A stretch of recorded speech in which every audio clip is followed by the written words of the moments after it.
This is a documentation of my push workout, and I've made this video to show how you can program a push workout.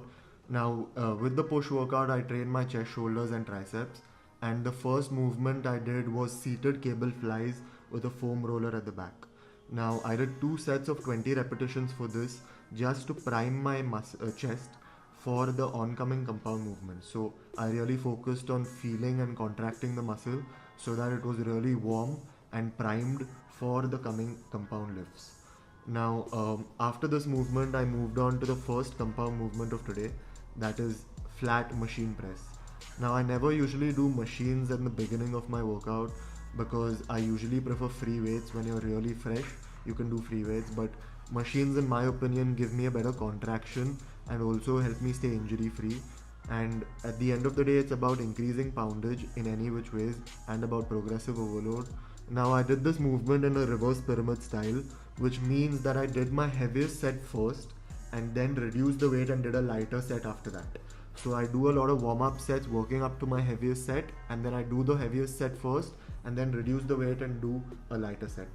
Now, after that movement, I moved on to seated barbell overhead presses, which is a really effective shoulder movement and really hits the front delts hard. Now, this also I did in a reverse pyramid style where I did my heaviest set first and then reduce the weight in the next set.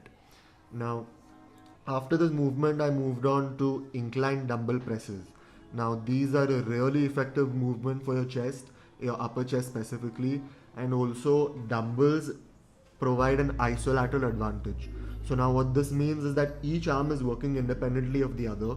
So if your right arm is stronger than the left, your left will get just as strong as the right if you're using dumbbells. This you cannot do with barbells.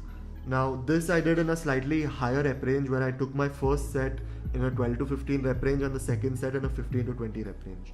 Now, after this movement, I moved on to a really effective movement for the shoulders, specifically the middle deltoid, that is the lying cable lateral raise. Now, with the cable, the tension on the muscle is constant, and when I'm lying down, it minimizes cheating and I can hit the muscle perfectly. Now, this I did in a rest pause style, which means I do 3 continuous sets with 20 seconds rest between each set. Now, the first tricep movement for today was lying dead stop skull crushers. Now, when the dumbbell rests down, you focus on a really explosive movement at the top, which is the concentric. So now this is really effective to bring that portion up.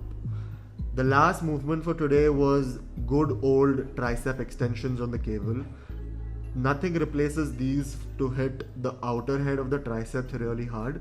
And I did this in a reverse pyramid style. The same rep scheme I used for the first movements, that was 5 to 9 for the first set and 10 to 15 for the second set.